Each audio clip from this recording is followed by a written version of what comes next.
Today on the Huddle, we went 4-1-1 with our 6 picks last week, so we've got 6 more for you this weekend, and both of Tony's entries in America's biggest NFL Survivor contest are alive and kicking. We'll talk all about it. Let's get it started. What is up, everybody? Welcome to the Huddle. Tony, first and foremost, happy Thanksgiving. Thanks, brother. I appreciate it, man. It's not one of my favorite holidays, but always nice to eat some good food and have some good company, you know?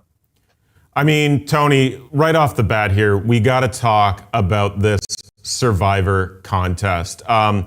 So, to use the Thanksgiving pun, set the table for us here. What's the status ahead of that first game yesterday between the Packers and Lions? How many entries, and what are the numbers like on that first game? There was 371 going into the Thanksgiving slate, and then 215 took Detroit. 215 people trusted the Lions. 12 people were on the other side on the Packers. I think a lot of those people were kind of forced to take the Packers because they didn't have any other Thanksgiving teams to pick. So that's an interesting quirk of this particular contest. Thanksgiving and Christmas are kind of separate weeks. So you've got to save one of those Thanksgiving games, including Black Friday, by the way, the Dolphins-Jets game. You got to save one of those. I think some people didn't, ended up on the Packers out of desperateness and ended up getting by that way. So again, from 371 down to 154 where it sits today.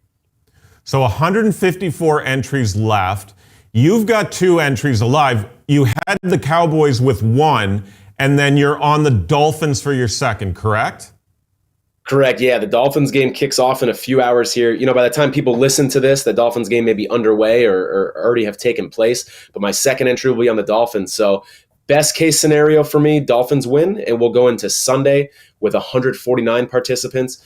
Otherwise, the 32 on the Dolphins, including myself, will be out. It'll be a smaller pool, and I'll only have 1 entry left. And definitely want to have 2 entries because I don't know if you've looked at this Week 12 and Week 13 and Week 14 slates, but they are tough from a Survivor pool contest. So I want 2 entries to kind of increase my odds here going forward. Another interesting thing here, there's only 2 people that have more than 2 entries than me right now in this contest. And there's only 14 people total who have 2 or more. So most people have singles. It's kind of like a poker tournament where you've got more chips than everyone else. The number of entries that you have is pretty important moving forward.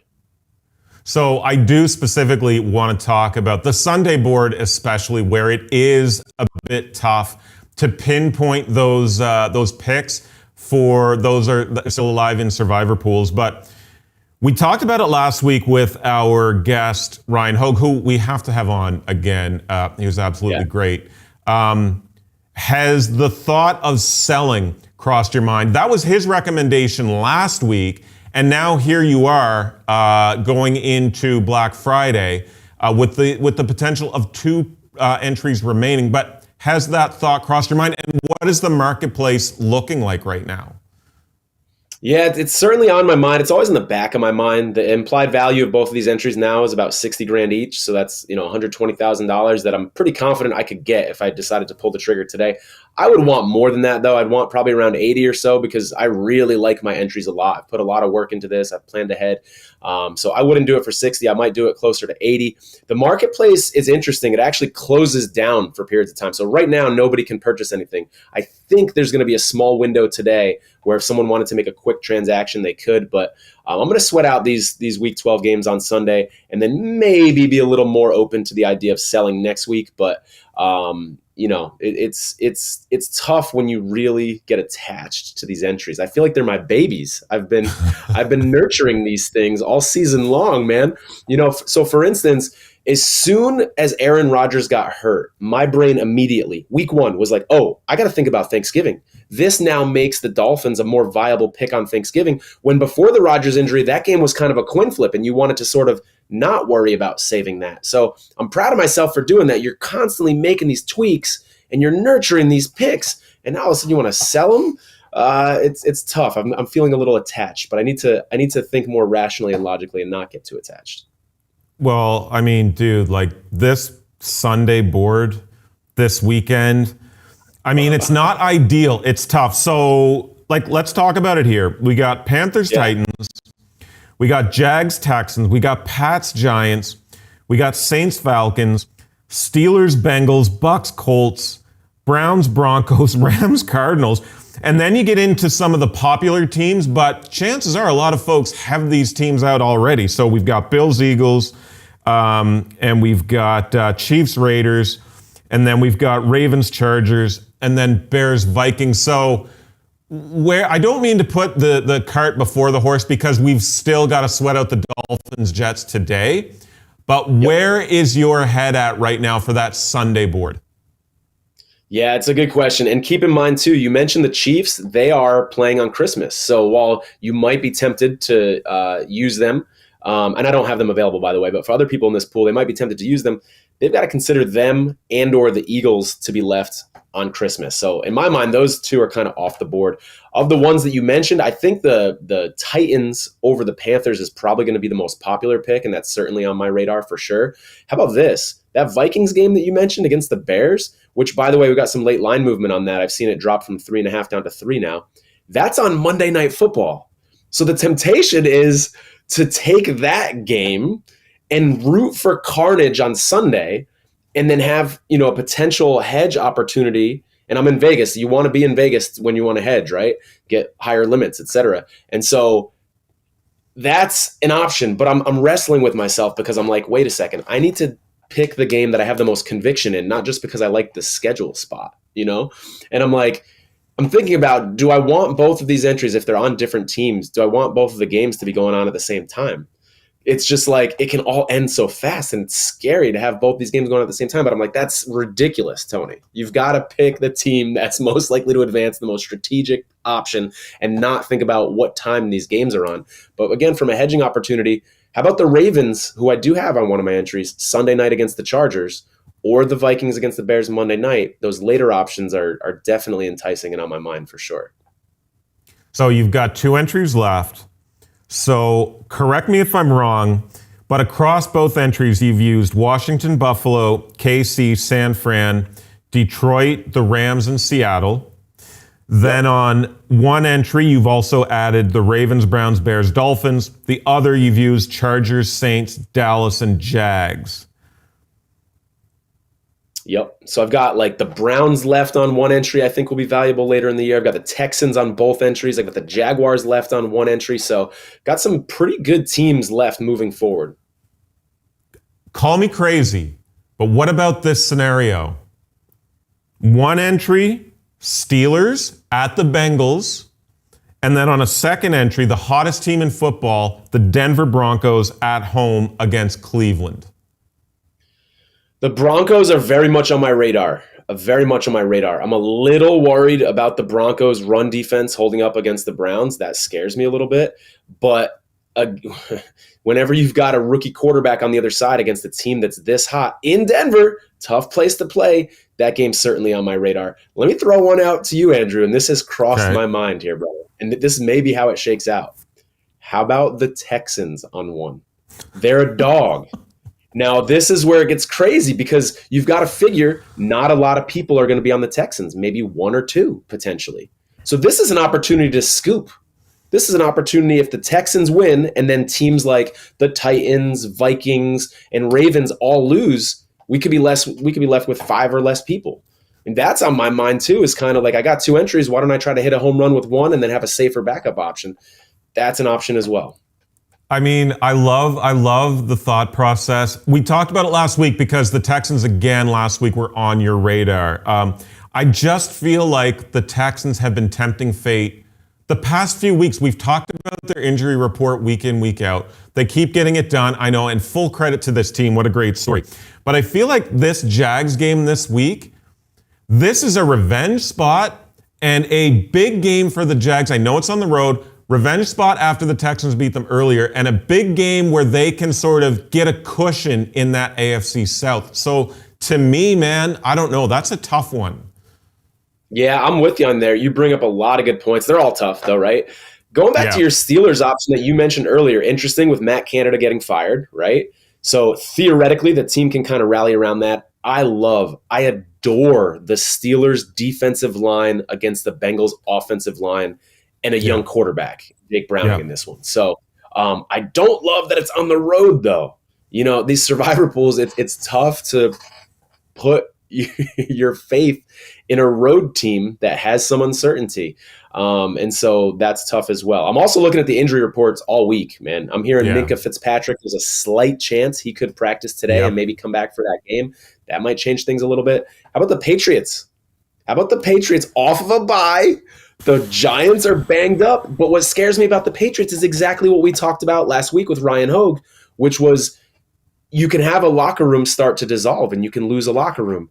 And I don't think the Patriots players are rallying around Mac Jones. Whether he plays or not, they seem to be in disarray. So I wouldn't be shocked to see the Patriots put up a stinker. But Bill Belichick against the bad rookie quarterback off of a bye when the Giants are banged up, that's high on my list too, man.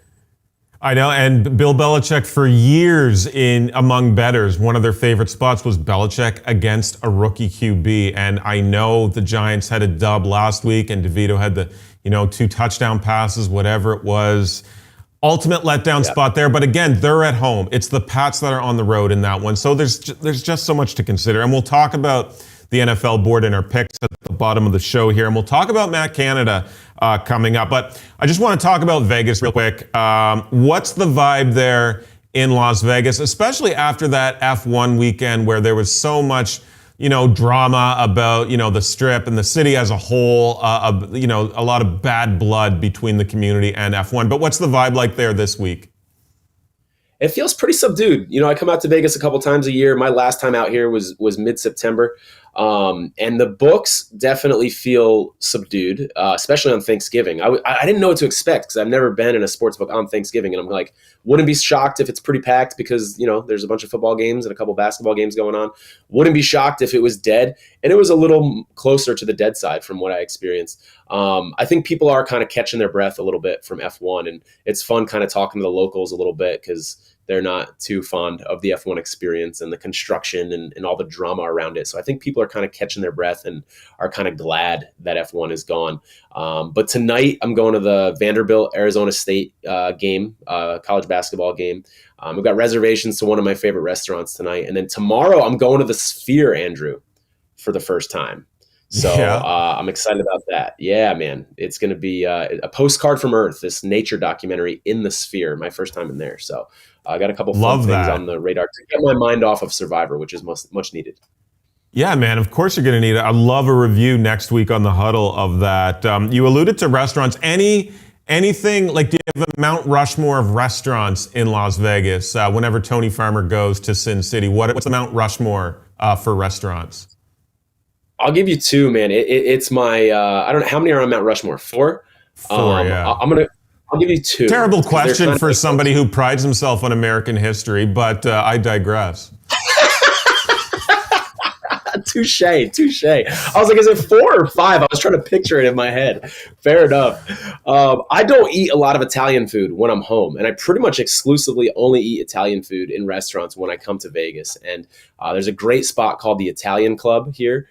That's just an old school spot. They got someone playing live music. It's like Frank Sinatra style music in a fancy setting. Great food, incredible. And then the second one, which is my favorite, is another Italian spot called Esther's. And Esther's is like top-notch, fine dining, quality food, but casual. You can go in, I can go in like this, dressed in a t-shirt. There might be some 90s alternative on the radio, but the quality of the food is just incredible. And so they've got a great charcuterie board there that I love. The spaghetti is my go-to. I go with my friends. I'll make like 2 reservations to this place for like a 4-day trip. And my friends laugh at me because I get the spaghetti because it's so basic. But I absolutely love the spaghetti there. It's incredible. Can't go wrong with a good spaghetti, man. Hey, I'm all about it. I know you've been at the sports book since you've been there, but are you, are you a table game guy? Are you a slot machine guy at all?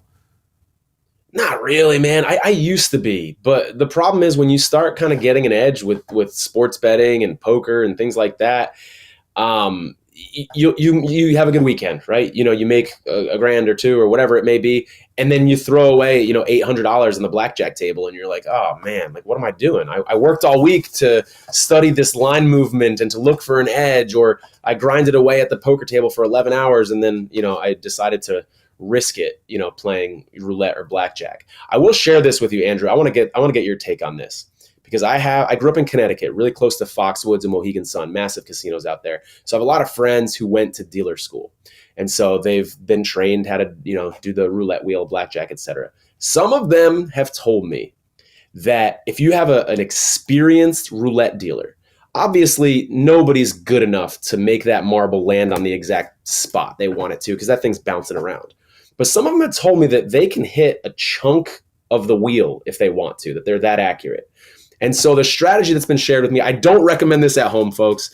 I'm not saying this is what you should do, but a theory that I've heard is that you can tip the dealer, say like, hey, this is for you, $2 on the single green zero, and then stack your bets up around that single green zero so that theoretically they're aiming for that. And then if they miss, it pays off for you. I don't know. I love that move. Like if you're a roulette player, that's great advice. Like I love that move. Little tip for the dealer and then sort of, like fan out your bets around like one sort of section of the wheel. That's a huge piece of insight for roulette players. And then like if you're not feeling it, if you've tried this 5 spins in a row and they're way off, walk away, find another dealer who maybe is a little more accurate, so to speak.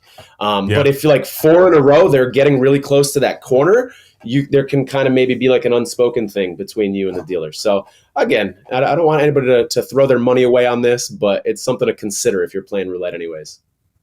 Yeah, man, love that. Speaking of walk away, as we get into a little NFL talk here, the Steelers walked away from Matt Canada. Not the first coordinator we've seen fired here this season, but maybe the biggest name, just where he was getting so maligned week in, week out among Steelers Nation there and not really getting it done on the offensive side of things. But when it comes to betting, Tony, how should bettors react to something like this, to the Steelers firing their offensive coordinator, or is there just a different thought process for betting a spot like this? Yeah, I think it depends on kind of your level of risk tolerance, right? Like if you want to take the more conservative route, you could say, let's let them play a game first and see how this new guy does calling the plays. They've got their quarterback coach calling the plays from what I understand. So let's just step away, let this thing play out, see what happens. A little more aggressive approach would be, well, this team, from what we hear, rumors, was really sick of Matt Canada. Talked about the locker room situation in New England with Mac Jones, kind of a similar type thing where it was almost toxic. And these players theoretically are celebrating his departure, and they're going to be amped up by that. And so there's certainly an aggressive move that can be made to say, hey, you know what? Let's trust that this new offensive coordinator is going to provide a spark. Because, and I lean that way, by the way. That's kind of what I'm thinking is the case. Because this isn't like when the Bills let go of their offensive coordinator, I felt like he did take a step back from prior years, but he wasn't really the problem. I think you can put together a good case that Matt Canada is the problem in Pittsburgh. And so this isn't just like a theoretical thing that, it's a new offensive coordinator provides a spark. There's a great argument that can be made that he's been holding this team back, and that we know that Pickens and Pickett have skill. We know that these guys are good. We've seen the flashes before, and Matt Canada's the reason they've been holding back. So I'd lean toward trusting the Steelers in a spot like this week, in the next couple weeks. By the way, have you looked at the Steelers' schedule moving forward? It's not. Pretty friendly. It's quite friendly. Well, they played the Bengals twice, and without Joe Burrow now. Yeah. And I'm looking for it here in my notes. I think they play the Colts. It's the second easiest schedule in the AFC moving forward, put it that way. And so new offensive coordinator, getting healthy on defense, easy schedule. Look out for the Steelers sneaking in for maybe a wild card spot there. And we'll talk about the potential playoff picture as we look into crystal balls here in each conference. But it's interesting because my follow-up question sort of was, does firing Matt Canada sort of solve the Kenny Pickett problem? Because like you said, we know there's a talented QB, just the way he looked in college, even in the preseason. And I know it's preseason, but whatever. I agree. I like the Steelers spot this week. And I do agree from that capping perspective of the team rallying around. And if there was that much animosity between the players and Matt Canada, or a little bit of disdain for him and the way he sort of coached up that offense. If players weren't cool with that, then this is the spot, man. This is the spot that they respond. It's a division rival. Yeah, man. So it'll be interesting. But Kenny Pickett's the one that, if Canada was holding him back, then maybe Pickett has a big week here against a not so good Bengals team. Another sort of news item that had been hitting in the NFL this week was Tom Brady and his quotes. And by the way, we've sort of seen Tom Brady develop a bit of a personality here, over the last couple months. But was just sort of mentioning the fact that we're seeing a lot of mediocrity in the NFL this season, which I don't necessarily disagree with. But what are your thoughts on Brady and that quote about the state of the NFL and the level of mediocrity, whether it's teams, coaches, or quarterbacks? What's your take on that? I think Tom Brady addressed the elephant in the room that a lot of us are feeling. We all love the NFL, right? I'll compare it to when you have an older family member who isn't cognitively quite as there, or maybe a politician or a coworker, and we want this person to do well and we love this person, but they're starting to decline and nobody wants to acknowledge that they're like tripping over their words or they're not quite as clear cognitively. So we just kind of like laugh it off. That's kind of how I feel about the NFL right now. We all are experiencing the same thing. The quality isn't as good, whether we're talking about the officiating, whether we're talking about these watered down Thursday night games, whether we're talking about the lack of offense. The quality that we're seeing in the NFL is not what we've been accustomed to. We all know it and feel it. And Tom Brady said it and he put it out there. I mean, the quarterback play, quarterbacks getting injured. I mean, the terrible head coaching. I mean, you could go on and on. We can do a top 10 list of like problems that the NFL has right now.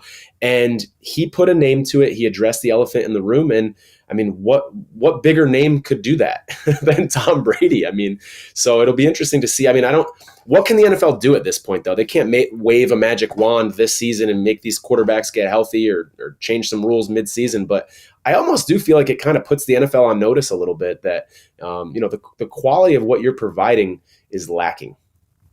Well, I certainly agree with officiating and just, with social media and the ability to instantly react and post something that we can put under a microscope, whether it be NFL or NBA, Premier League, whatever, is certainly exposes the problems in that regard. But I wonder, is the step up from college football to the NFL that vast now that it takes players more than it did before to catch up to the speed, the physicality of the game, whatever the case may be? Or is it maybe NFL teams aren't hiring the right coaches? Because we've certainly seen a number of bad NFL head coaches.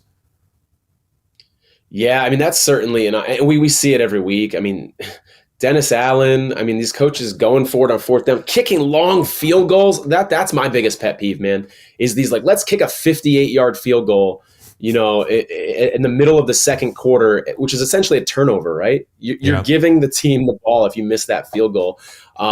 Yeah, man, I'm with you. I think the coaching is a big piece of it as well. I would have to say, though, I think the quarterback play, I would say, is a bigger concern than the coaching. It's just not good, man. Like we could go through the list of quarterbacks who are going to be starting on Sunday, and it's like, it's ugly. It's not good. And this is from a generation prior who, a couple generations, we had, Peyton Manning, Brett Favre, Steve Young, Troy Aikman. I mean, the league was loaded, and now it's just watered down and ugly. It's not pretty. Let's talk playoff picture a little bit here. I want you to break down the NFC for me. Obviously, correct me if I'm wrong, but obviously the Eagles and the Niners are sort of that top tier in that conference. Dallas right after. I still maybe Detroit, even though they did lay a gross egg yesterday against Green Bay.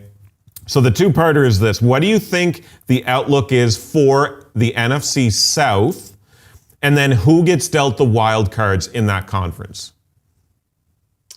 Yeah, the South is going to be interesting because I think the two teams that don't win the South, I don't think are going to be in the running for the wild card. So it's kind of like, you want to get in the playoffs, this is your route there. And Yeah. so I'll take the Falcons in the South. I said before the season started that I didn't think people should be betting the Saints in the South. And a lot of that was just the fate of Dennis Allen, who I mentioned earlier. But really, the Falcons' schedule going forward is the softer of the three. The Falcons have the easiest schedule in the NFL going forward. And frankly, all three of those teams have pretty easy schedules, but the Falcons is even softer. So, the Colts' toughest game that they have moving forward, the Saints have the Lions still to play. Again, even though they looked bad yesterday, that's going to be tough for them. The Bucs have like the Colts to play. The Falcons have the Colts to play. There's not one game on the Falcons schedule that concerns me, whereas these other teams have a little bit tougher of a route there. Wild card wise, I'm going to say Seattle's in. I'm going to say Dallas is in. And then I think it's going to be a scramble for that last wild card spot between the Vikings, the Packers, maybe the Rams. I think the Rams are a little bit more outside of that because I just expect them to drop off later in the year. But I think it's going to come down to maybe the Vikings and the Packers. And maybe I'm being prisoner of the moment because I just got jacked up watching the Packers yesterday and they're on my mind.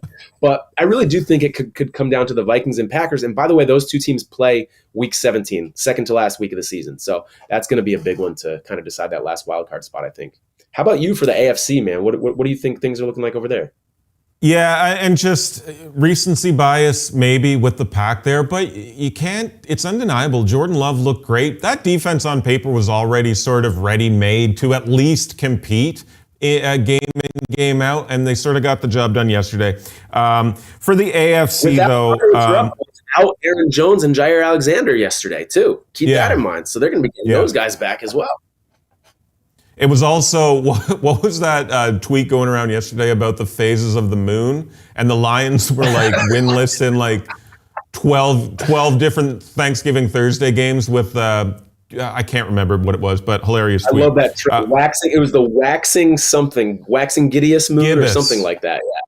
There we go. Gibbous, yeah. I love that trend. Incredible capping. Over in the AFC, okay, I like the Ravens and the Chiefs at the top of the AFC. And I know our friend Ryan Hogue does not as high on the Ravens as we are, but those are your number 1 and 2. Dolphins, obviously, very, very, very good team. Jags probably winning the South. And full credit to the Browns, who are 7-3 going into the weekend. So I'm going to give wild cards out to the Browns, the Texans, who, we're fans of them here on the show. But what about this one, Tony? The Denver Broncos, okay? Denver's remaining schedule. Home versus the Browns this weekend, then at the Texans, at the Chargers, at the Lions, versus the Pats, versus the Chargers, at the Raiders. That's completely doable. This team started out 1-5, and here they are, the hottest, arguably the hottest team in football with that winning streak going into the weekend. What do you think of the Broncos? I like it, man. It makes me want to, open a sportsbook app right now and see what kind of odds I can get for them to make the playoffs. When you look at their competition in the AFC, I think another team that comes to mind is the Bills, but their schedule is brutal moving forward. So I like how you laid out the Broncos schedule there because when I compare it to the Bills, I got to go with the Broncos between those two teams. I do, just especially in what we've seen recently, man. I don't know if I trust Josh Allen anymore, and maybe I shouldn't have this whole time, but I don't know, man. There's some weaknesses and some injuries, of course, with that team, but not liking what I've been seeing. I want to get educational here for a moment and talk to the folks about hedging. So you wrote an article for Prediction Machine earlier this week where you said, quote, hedging might be one of the betting philosophies that you regret not having a better grasp on when you began sports betting. So why? Explain to the folks maybe what hedging is and why you feel that way in retrospect to when you started out sports betting. Yeah, hedging is essentially betting against yourself, betting against a bet that you already have in the books so that you can raise your floor. So for instance, you've got a $100 parlay that pays $1,000 and you're going into the last leg of that parlay. Worst case scenario, you lose $100, right? Best case scenario, you win $1,000. So what if you were to hedge, say, $200 so that now your worst case scenario is that you win 200 and lose $100 profit. So now your worst case scenario is $100 profit instead of $100 loss. The downside to the hedge, of course, is that it also decreases your ceiling. It brings down the max payout. But the reason that it was such a game changer for me when I wrapped my head around it, especially early on when I was more of a recreational bettor and I was doing a lot of parlays, is I would have like a 7 or 8 leg parlay, 4 or 5 leg parlay. The first 4 legs were hit, and I'd be just going into this last game saying, come on, baby, $11,000 if this hits or $8,000 if this hits. But the outcome could also be $0 or whatever my original bet was. And so it's a game changer when you start thinking about how hedging can be used to recoup some of that money going forward. And it creates a whole bunch of opportunities for bettors moving forward. So let's use this 4-leg parlay option. If you're going into the 4th leg, say Monday Night Football this week, and you need the Vikings to win for Monday Night Football, and you're going to win $5,000, right? You could bet on the money line for the Bears, which, by the way, you're not going to have to put as much money down because they're big underdogs in this hypothetical scenario. You could also bet the Bears +3, by the way. You've got a hedge. You're guaranteed to win one of those 2 bets, or there's a middle there too, isn't there? If the Vikings win by 1, 2, or 3. So it just gives you a whole bunch of different options and opportunities. And what I talk about in the article is, again, I'm not a big parlay guy, but if you are going to bet parlays, you could consider layering them in a manner so that you've got maybe a game on Thursday night, a game on Sunday, and then a game on Monday night, so that if you want to hedge along the way, you could. And you could also protect yourself a little bit so that if there's an injury that happens in one of those games, you have that option to hedge. Whereas if all 3 of your games are going on at the same exact time and the starting quarterback for one of those teams gets injured, your bet is probably done and there's nothing you can really do at that point to save the bet because all 3 of those games are going on at once. So I do want to caution people, though. I don't think you should create a parlay that you don't have conviction in just to layer it. But if there's an opportunity with games that you like a lot and you can layer them, and if you can have the last leg of that parlay be a favorite, it sets up good opportunities for you hedging-wise down the road.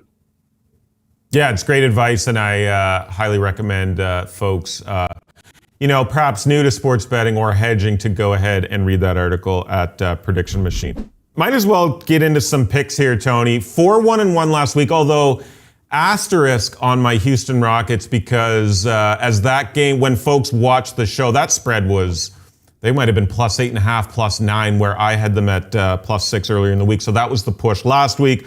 But start us off here, Tony, and start with your best bet. What bet do you have the most conviction with this week on the NFL board?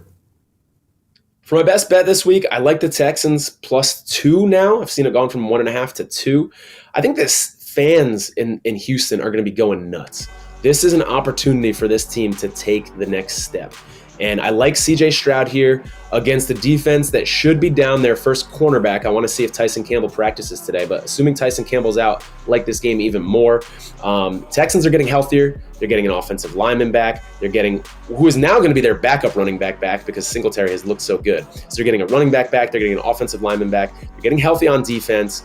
It looks like Will Anderson is completely fine after a little bit of an injury scare last week. And let's not forget, the Texans whooped the Jaguars earlier this year. Does concern me a little bit about a revenge angle, sure, for the Jaguars, but the Texans whooped the Jaguars before they were good, before they had confidence, before they kind of reshaped this offense and started slinging the ball around with CJ Stroud like they are now. So you're going to give me a couple points. Love it. Teased as well if you've got a dance partner, but give me the Texans +2 here. To the NBA for my best bet. Looking at that Pistons-Pacers game, full game spread is -8.5, but I'm going to look at Pacers first half -4.5. So avoiding the full game because Pistons not actually getting blown out a ton this season. Yes, the Pistons are a bad basketball team. Just a recent sample, though, lost to the Nuggets by 4, covering the 9.5. Lost to the Cavs by 8, covering the 9. Lost to the Sixers by 8, covering the 8.5. Lost to the Hawks by 6, Bulls by 9. So except for that Raptors game the other day, not getting rolled night in, night out. Pistons early struggle. So Sure, they're not out here losing by double digits every night, but they do have one of the worst first half scoring differentials. 27th in the league at minus 5.4. Has to be noted that the Pacers are also not great starters. 17th in the league at minus 0.4, but clearly the better team here in this spot. We know the Pacers offense can get points up quick. The best over bet. We know how elite this team is at filling the bucket. First in the league in first half points per game at 63. Detroit, second last at 51.5. So give me the Pacers first half minus 4.5. Yeah, I like that, man. How about the game that Tyrese Halliburton had the other night? I mean, just draining three-pointers. That was really fun to watch. My next bet here for you, I got Patriots to cover the point spread here, minus 3.5. Keep in mind the Giants, yeah, they're coming off of a win, but they barely beat Washington despite winning the turnover margin 6-0. So I don't think they're going to have that good of a turnover margin this week. So give me the Patriots, especially because the Giants are banged up on defense. Dexter Lawrence, Okereke, two of their best players on defense are going to be out. Patriots got some extra rest here. They're coming off a bye. And of course, you got to love, as I mentioned earlier in the show, the Bill Belichick going up against the rookie quarterback angle too. Over to the Pac-12, Washington State at Washington. Give me the Huskies. Minus 16 here. Must-win statement game. Washington is one of the best wins of the season in that one over Oregon in all of college football. But a win here, putting them 12-0, and another box ticked for the college football playoff is imperative before the December 1st conference championship game. Huskies 8-1 straight up in the last 9 versus the Cougs. 7-2 ATS in those games. At home, they did lose the last meeting in 2021, but 6-1 straight up in 7. 5-2 ATS in those games. And Penix's Heisman game, like he was not flashy against Oregon State last week, but he did make throws when he had to in those big late game spots. And no, Washington does not have a ton of blowout wins when you think of the Arizona win or the Arizona State, Oregon State, or even Stanford games, but they are still perfect. And a Heisman-like performance against a defense that can be lit up will get him up the odds board. Jaden Daniels and Bo Nix currently ahead of him, but around 5 or 6 to 1. I still think Penix has a chance for the Heisman, and getting Washington to that playoff, starting with a dub here, is the way. I like it, man. I like the Steelers on the money line this week. I'm going with the money line as opposed to the point spread because the total's so low, and you could easily see this being like a 1-point game just without a lot of scoring. And so I like the matchup, as I mentioned earlier, with the Steelers defensive line, Hightower, Hayward, Watt, against this Bengals offensive line and a quarterback who's not super mobile and is going to be able to evade those rushers very well. Quarterback without a lot of experience. I think Browning is going to really struggle in this one. And as we mentioned earlier, the offensive coordinator, potential spark for the Steelers. Steelers know they need this game. There's a lot of trash talk about the Steelers out there, that they're smoke and mirrors and their opponents keep outgaining them in yards. I think they're hearing that, and they maybe have a statement game in this one. Little bulletin board material, love it. Hit my parlay, anytime TD parlay last week at just under plus 2,500. So back to it again. This one not as tantalizing, but here we go. Start with Adam Thielen here at 2 to 1. This game against the Titans is a winnable spot potentially for the Panthers, 12th in the league. As far as targets are concerned, he's gone 4 games without a TD. So let's start there with Thielen. I'll go with Travis Etienne minus 125. I just think this guy is a big week. Jags do have the revenge spot, as we've covered, and a win gives them a nice little cushion in that division. In terms of yard per carry numbers, the week 3 game against Houston was one of his best games of the season. So I kind of expect another big performance here from Etienne. And then Stephon Diggs, third and final, plus 130. Eagles defense allows a high number of passing touchdowns, second most opponent passing touchdowns per game. Diggs due for a big-time performance, 86 or fewer receiving yards in 5 straight after eclipsing 100 in 5 of his first 6. So there's my anytime TD parlay. Comes just above 11 to 1 there. So there you go. 6 I like picks. how you casually mentioned your 2,500 hit last week. Just like, oh, like nothing, like no big deal. Yeah, just plus 2,500, no big deal. Hey man, it happens. I do a lot of like parlays for fun and stuff. Sometimes they hit, more often than not they don't. It's a new week, so we can celebrate the 25 to 1 win certainly, but we got to keep that going forward. I do have us covered though in the units department, so a free pass for you if you get any L's moving forward. So there you go, Tony. Thanks for joining me here, of course, today on the Huddle. And dude, like, Again, I was sweating all the games yesterday. We got Dolphins Jets coming up. By the time this one is out there for the public, it might be over. But fingers crossed, we have the Dolphins. I do think they get the dub there against sort of a dysfunctional Jets team. And then moving into a very, very difficult board this weekend. But good luck, dude. I'll probably be messaging you throughout the game, though. So brace yourself for that. Bring it. I appreciate the support. I appreciated your text yesterday, too, during the Detroit game. That was fun. Hey, man, I'm just kind of living vicariously through you. So I'm having a good time watching it all unfold. So join us next week on The Huddle. Drop us your favorite NFL picks or college football or NBA or NHL, whatever the case may be. Premier League is back. Just hammer the Aston Villa money line against an incredibly banged up Tottenham squad, by the way. But drop us your favorite picks in the comments section below. Thanks for watching here on YouTube, or thanks for listening on podcast, and we'll check you next week on The Huddle.